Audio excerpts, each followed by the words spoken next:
मैं हमारे नामदार, हमारे लाडले मुख्यमंत्री एकनाथ जी शिंदे सर का आभार व्यक्त करता हूँ। साथ ही में इसका पूरा योगदान हमारे को जो मदद करने का हमारे लाडले उप मुख्यमंत्री अजीत दादा पवार साहब को देता हूँ, जिन्होंने विशेष निधि अपने प्लानिंग डिपार्टमेंट से हमको दिया है। और फडणवीस साहब का आभार व्यक्त करता हूँ।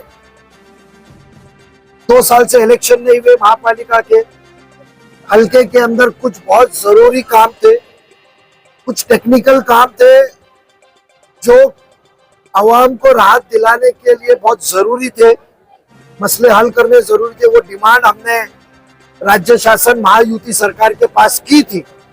आज सब हम महायुति के घटक है, राष्ट्रवादी कांग्रेस पार्टी के पदाधिकारी है, सभी हम महायुति सरकार में है, तो हमने विशेष निधि की मांग की थी। और पहले टप्पे के अंदर, ये पहला टप्पा है, आने वाले दिनों में बहुत से इंशाल्लाह दादा उप मुख्यमंत्री साहब की तरफ से, शिंदे साहब की तरफ से हमको आने वाले हैं। तो ये पहले टप्पे के अंदर 50 करोड़ रुपए का निधि आवाम के लिए मिला है और इससे आवाम के अंदर जो जरूरत काम थे सभी हल्के के कुछ कामों को लेकर 50 करोड़ रुपए का निधि दिया है। जिस तरीके से आने वाले समय में 3 टर्म के विधायक है, इस तरीके से आपके पार्टी के माध्यम से कि आपके पार्टी के कौन सा उम्मीदवार होगा? हमारे पार्टी के ही वो उम्मीदवार थे, घड़ियाल निशानी के ऊपर ही हमेशा चुन के आते थे। तो इस वक्त घड़ी की निशानी पे जो भी उम्मीदवार है, कुछ है हमारे पास में, लोगों ने चाहत जाहिर की है, वो हम पार्लियामेंट्री बोर्ड के सामने रखेंगे। और पार्लियामेंट्री राष्ट्रवादी कांग्रेस पार्टी का बोर्ड और ये महायुति घटक के हमारे प्रमुख नेता शिंदे साहब, माननीय मुख्यमंत्री, इनको विश्वास में लेके कोई ना कोई नाम चुना जाएगा। बट वो उम्मीदवार जब चुना जाएगा, बट वो उम्मीदवार को जिताने की जिम्मेदारी राष्ट्रवादी कांग्रेस पार्टी की तरफ से, क्योंकि राष्ट्रवादी के उम्मीदवार है वो हमने लिए। इसीलिए सब ज्येष्ठ माजी नगर सेवक, माजी महापौर, माजी विरोधी पक्ष नेता, ज्येष्ठ पदाधिकारी सब मिलकर आज हमने बिस्मिल्लाह शुरुआत की है। आपने बहुत काम गिना थी मुंब्रा में, जैसे कि मुंब्रा में शौचालय नहीं है, तो कहीं ना कहीं देखो आज हमारे सामने कहते हैं कि आने वाले दिनों के अंदर स्पेशली कलवा और स्पेशली मुंब्रा के बहुत मुद्दे हैं जिसको ना के आपके सामने सिर्फ लाना है, बट उसके साथ साथ वो मसले भी हल करना है। और हम इलेक्शन के पहले ही 90% मसलों का मुख्यमंत्री माननीय एकनाथ शिंदे के हाथों उद्घाटन हुआ था, वो ब्रिज बाईपास के, वहां पर 25 जून को एक हादसा हुआ। उसके बाद से लेके सेफ्टी वॉल जो लगाने की मांग है वो निरंतर की जा रही है, लेकिन अभी तक प्रशासन की तरफ से उसको लेकर कोई भी संज्ञान नहीं लिया। आप इतनी निधि की बात कर रहे हैं, इतना डेवलपमेंट की बात कर रहे हैं, तो उसके लिए कब कदम उठाया जाएगा? ऐसा है कि आपको मैं बता दूं, इसके लिए आप कहा कि एवरी वीक एक मुद्दा आने वाला है। मैं आज आपको खुश करने के लिए झूठ और कसम ना मैं खाता हूँ, ना झूठ बयान करूंगा, ना मैं कभी ये कहूँगा कि मेरे मैयत के ऊपर से चल के जाइए। मैं ऐसे कोई बयानात करूंगा नहीं। मैं आपको कहता हूँ कि टोटल सिर्फ वो हादसे के ऊपर नहीं, हमने कल ही उप मुख्यमंत्री साहब से मुलाकात की है। आने वाले दिनों में टोटल बाईपास आत्माराम चौक से जो शुरू होता है तो वाई जंक्शन के अंदर जो आवाम के लिए जो सेफ्टी वॉल है, जो सर्विस एक्सेस रोड है, कहा कि वो, पर जो एक बिल्डर के बारे में आप क्यों नहीं तहकीकात कर रहे? वो बिल्डर किसका आदमी था जिसके लिए आरएमसी आया था और वो आरएमसी गलत जगह पे डाला, पलटी हो गया, जिसके वजह से जो सम्राट नगर के अंदर कुछ नाबालिग लोगों की मौत हुई। सम्राट नगर हालांकि बाईपास का वो, अरे बाईपास से ही उतरा ना वो, और जो कार्रवाई भी हुई बिल्डर, सुनो वो किसका था। और सेकेंड चीज, जो वो बाईपास का बताया जो हादसा हुआ था, उसके लिए जो सेफ्टी वॉल है, जो प्रिकॉशन लेना है और उसका सर्विस रोड जो लेना है बाजू का, मेरे ख्याल से राजू अंसारी ने वो सिफारिश किया था, बट निधि अभावी वो टप्पा नंबर 2 में रखा गया है। और वो सेफ्टी वॉल की मीटिंग आने वाले दिनों में माननीय उप मुख्यमंत्री साहब के दालन में लगने वाली है और वहां से आने वाले दिनों में निधि आभा भी मिलेगा। जिस तरीके से एनडीए में आप मौजूद हैं, एनडीए की सरकार है, महायुति, हाँ। महायुति की सरकार है, लेकिन आपका एक घटक पक्ष बच्चे लगातार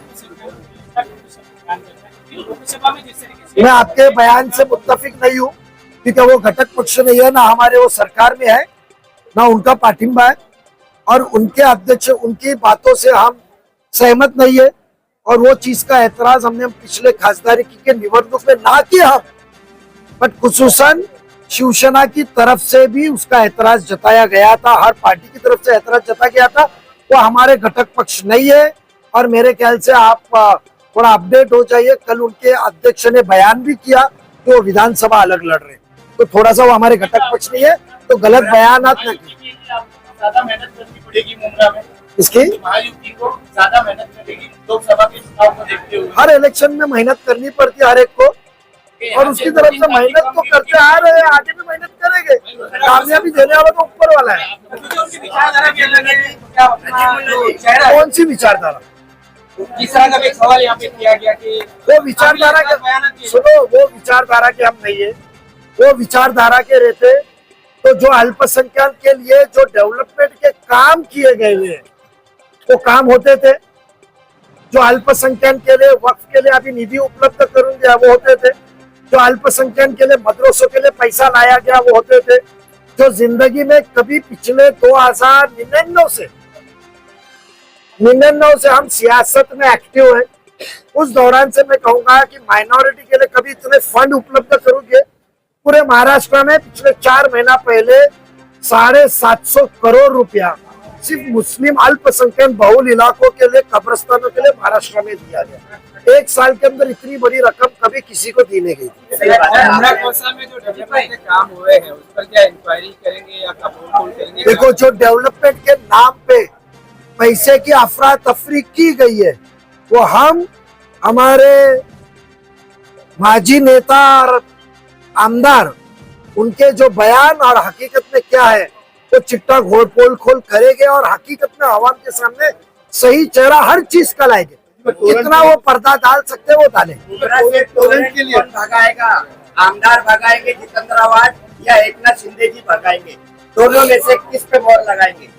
पहले तो जो कबर के ऊपर से चलने वाली बात करके क्या था वो लाश के ऊपर से जाएंगे। सुनो, महायुति को कम वोट मिले तो शायद अब नहीं टोरेंट के ऊपर बात नहीं की जाएगी, इस तरह की भी बातें चल रही हैं। क्या महायुति को क्या कम वोट? महायुति को कम वोट दिया गया यहाँ से। देखो, सुनो, जो ये हमने एक सोच बदलो मुमरा बदलेगा, एक जिम्मा हमारा, एक मिनट आप उसको आप मुकम्मल सुनिए। पिछली जो बातें होती है, पिछला जो साया होता है वो एक दिन में जाता नहीं है। तो जो हमने सब एक मिलके एक इंसान को जिम्मेदारी, सोच तो आवाम की बदली थी, मुमरा बदलने का जो जिम्मा दिया था, पता चला कि हम ही बदल गए मगर वो बदले नहीं। तो जो तुमने मुद्दा उपस्थित, एक मिनट मुकम्मल, जो मुद्दा टोरेंट पे आपने उपस्थित किया, पहले मैं आपको कहूँ कि जो मुमरा के आपके दिमाग में डाला गया है ना कि तुम वोट दोगे तो तुम्हारे काम होंगे, तो पहले तुम ये सोच अपनी बदलो। वोट की राजनीति करने हम वहां नहीं आ रहे। टोरेंट के ऊपर हमने पहले ही कहा विशेष प्रेस कॉन्फ्रेंस आने वाले दिनों में ली जाएंगी। हाल ही में कुछ वीडियो वायरल हुए हैं, किसी और के ऊपर इल्जाम डाला गया है। हम सच्ची वाकयों के साथ, पुरावे के साथ आपके सामने आएंगे और उसके अंदर कैसी राहत दिलाई जाएगी, हकीकी बयान लाएंगे, हम झूठे बयान नहीं करेंगे। नहीं होती। टोरेंट कौन भगाएगा? सीएम एमएलए जितेंद्र आवाज, कोई भी भगाएगा। मेरी एक बात सुन लो आपको सुनो मेरी बात। मैं झूठ बात करूंगा नहीं, बात पसंद आए ना आए। मैं आपको कहा राष्ट्रवादी कांग्रेस टोरेंट से ही एमएलए बदलेगा। तुम्हारे सवाल खत्म हो जाए तो जवाब दे दीजिए। जवाब देने ही नहीं देते आप तो। आप कौन बनेगा करोड़पति मत खेलिए ना। ऐसा लग रहा है सरकार से भी ऊपर टोरेंट है, कोई खिलाफ में बोलने को तैयार नहीं है सर। क्यों नहीं बोलेगा खिलाफ में? सुनो मेरी बात, क्यों नहीं खिलाफ में बोले? अपनी मनमानी कर रहे हैं सर, वो सुनो मेरी बिल भेज रहे हैं, आपको मैं क्या कहता हूँ, बिल भेजने का ठेका किसका है? बिल भेजने का ठेका किसका है? जो मेरी लाश के ऊपर से। तो सही टॉरेंट के लिए मैं आपको एक अलग प्रेस कॉन्फ्रेंस दूंगा, उसमें विशेषता आपको पूरी आजादी होगी, पूरी आजादी के अंदर आपको टॉरेंट के ऊपर बयान करूंगा। हरा भरा मुंद्रा शहर